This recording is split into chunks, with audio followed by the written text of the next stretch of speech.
Hey guys, so you ready for today's May 19th, 2025, 8:47 a.m. Central Time.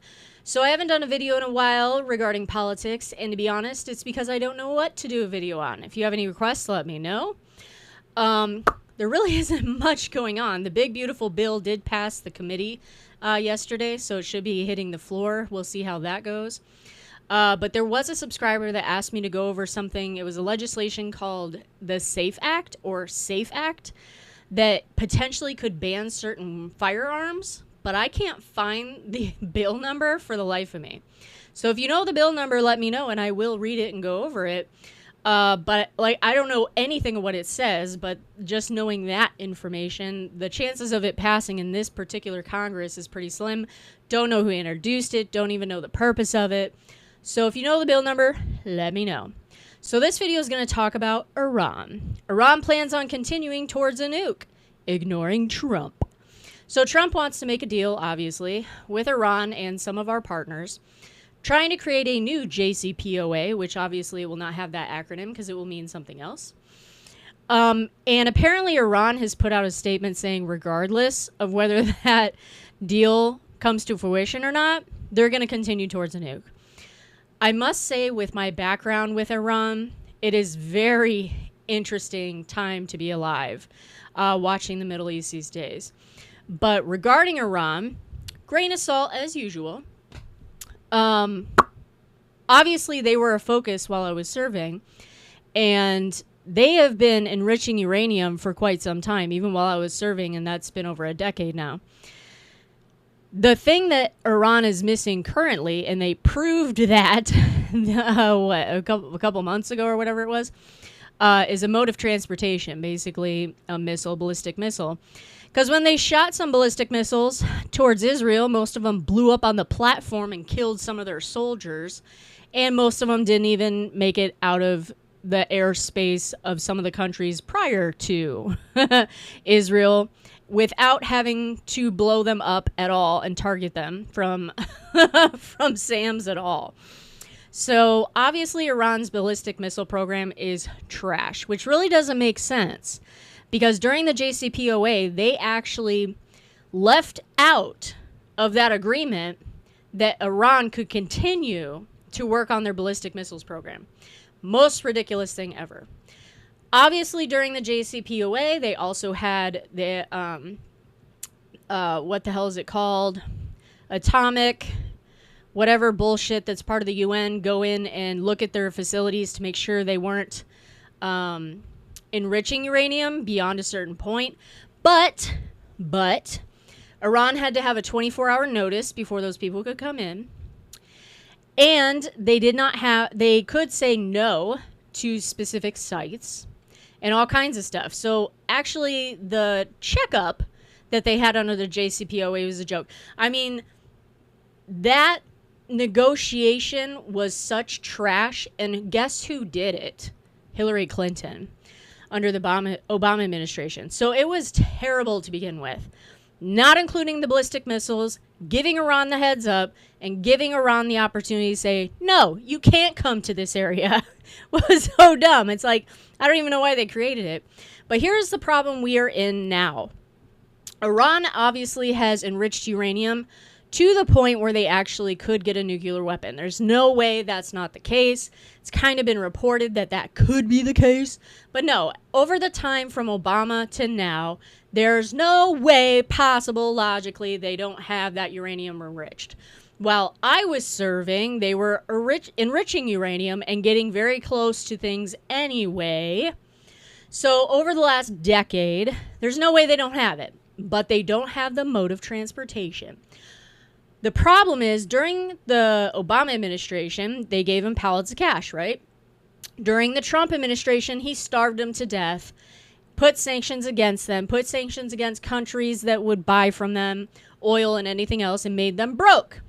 During the Biden administration, they lifted all that shit, and they were selling oil like crazy.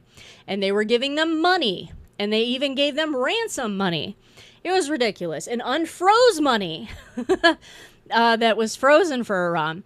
So this country is rather rich. A lot of people seem to focus on the fact that Iran does fund proxy groups, militias and whatnot in that area, like Hezbollah, Houthis, and a few others.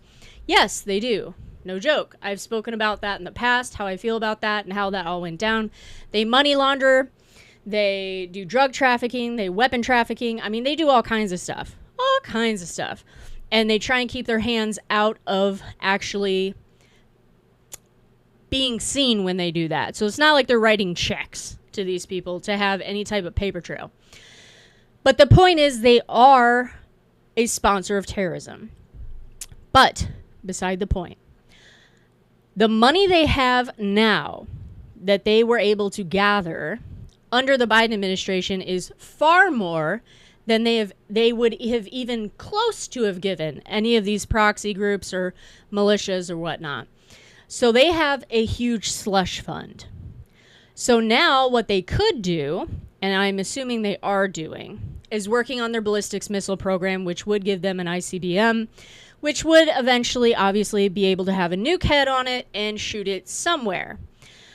It would be very amusing if they created a mode of transportation, a ballistic missile, put a warhead on it, a nuke warhead, and then shot it somewhere, and it blew up in their airspace, because I could totally see that happening.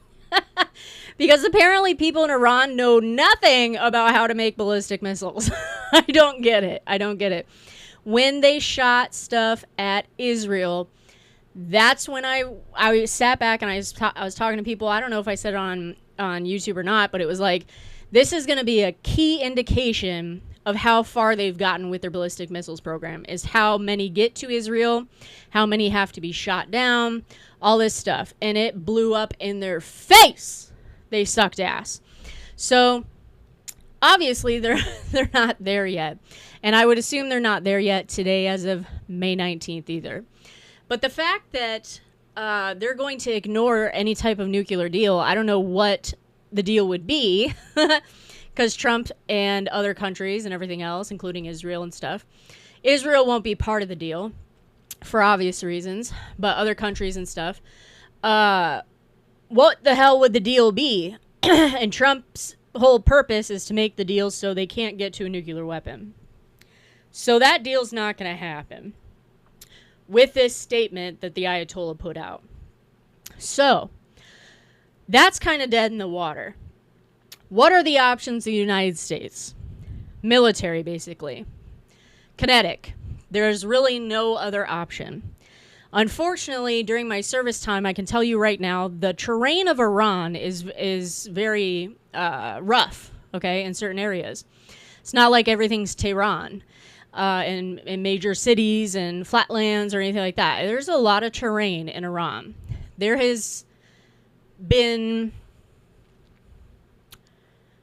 how should I say this? There has been inklings, thoughts, assessments, however you want to say it, that some of these facilities are within the mountains that are doing these types of things anyway, that we are quote unquote unfamiliar with and unaware of. So they're enriching uranium in several parts of Iran besides their military bases that we actually know of from even satellites. But there has been talk that there are sites within the mountains in certain areas that can't be seen, but perhaps, grain of salt, have been looked into and do exist. So with that being said, there are a lot of targets militarily that could be taken out, but you have to be very careful when you're nuking a nuclear facility. So the whole thing would be, where do they start militarily? I don't know, oil fields, all kinds of stuff like that. Things that would bring them in money. He could sanction them to death again. Try and make them broke. All that type of shit. But, again, they have a slush fund that's going to last quite a while. Because they're not using that money for their people. There's a big difference between the Iranians and the political world, if you will, in Iran, okay, the political class. So they're not spending money on Iranians. They're not treating them well. They're not, they were before Ayatollah and all them came in, they were treating their country as actually like they cared for their people. Well, they don't care for their people anymore. So that money is sitting in many, many bank accounts, laundered many, many times. God knows where it's at, everything else. So they have the money to continue to do this. And that's probably why they put out that statement. And also to deter the Trump administration from even attempting to negotiate anything. So really the only option the United States or anyone else has is to start a kinetic bombing, war, whatever they want to call it. Targeted, I'm sure. And that just sounds like a disaster. Could Iran, fight back, if you will, the United States itself, the homeland? No, they're not going to do that. However, since our border was open for 4 years, as far as I'm concerned, there's sleeping cells in this country. So when things go down negatively anywhere around the world with any of our adversaries, there could be people in this country that could easily do something to us. Whether it be like what happened in Palm Springs over the weekend, where some dude blew up his vehicle, killed one person, hurt a bunch of other people, killed himself. They could do things like that. I mean, these people have no concept of death. They're all basically, suicide bombers. So they could do a lot of damage. Now, whether they could do damage to major infrastructure places that are important, like Wall Street, something like that, something of a military nature, going into our military bases. Our military bases have obviously been a target for Chinese trying to jump the fences and running vehicles through the entrances, which makes no sense. They should have been blown away before they even were able to do that. Not sure how that happened. But the Chinese obviously are an ally of Iran as well. We have a lot of Chinese in this country, a lot of military-aged men in this country. So we have to be very careful on what we decide to do around the world on a military aspect because of who could be sitting in this country. So just hope that the FBI, that's under Kash Patel right now, but I mean, he's only been there for 4 months, not even that because of when he was confirmed, that they're paying attention to the homeland and they are tracking things they should be tracking and not so much tracking Americans. Knowing when things are happening or where these people are at, and that ICE and DHS and all, and Christy Nome is doing their job for domestic surveillance and intelligence, because we do have a lot of sleeper cells in this country. There's no way we don't. No fucking way we don't. No fucking way we don't. So the only way I can think of Iran retaliating is doing something here in the homeland where someone's already here, or trying to do something in the Middle East, like attack Israel hardcore, which they obviously failed to do, or fund a bunch of their proxies, including Hezbollah that's sitting in Venezuela, and they fund them too. And Hezbollah in Venezuela has a lot of tentacles up here in Northern America, as far as I'm aware, or not aware, as far as I'm concerned. They were moving up towards North America while I was serving. They were starting to go into Venezuela and take over types of things, because that was my whole time in service, was following Iran around and all these little proxies or groups. They're not even proxies. I don't know why people call them proxies. These other groups, these other terrorist groups, following, giving them money and stuff. These terrorist groups aren't owned by Iran.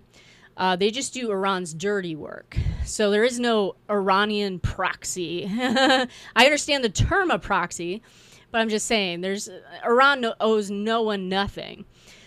People do go to Iran for stuff. Whether they give them it is a whole other deal. But Iran gives money and weapons and stuff like that to these groups to do their dirty work.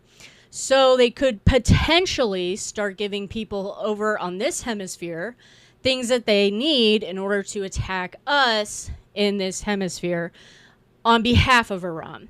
This is an ugly situation that's been boiling for over almost 2 decades now, with Iran and them trying to get a nuclear weapon And Hezbollah basically owns Venezuela now. They're in the government and stuff.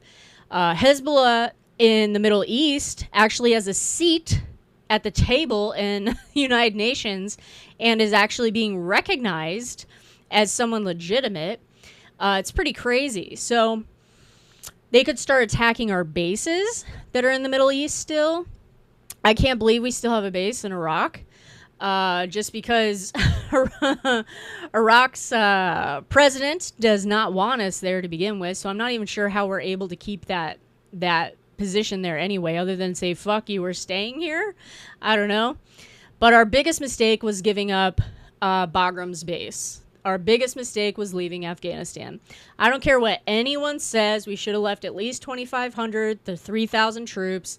We should have left contractors. We should have left intelligence, control and command, all kinds of stuff, reconnaissance. We don't know anything that's going on in Afghanistan. And the thing about keeping Bagram is that's where we were able to fly in certain weapons, military assets, everything like that. We can't do that anymore in the Middle East. So for us to do stuff, we literally have to do it in the air, or we have to come in through the aircraft carriers and things like that, which would obviously be easier seen. So that was a big mistake, leaving Afghanistan. And to be quite honest, I'll end this video with this. It's absolutely depressing as a vet from the Iraq-Afghanistan war. Us leaving, especially the way we did, was so fucked up that it made everything we did there completely irrelevant and wasted 8 years of my life, because everybody that I dealt with were in the prisons in Bagram that are obviously now wandering around, and God knows where they're at.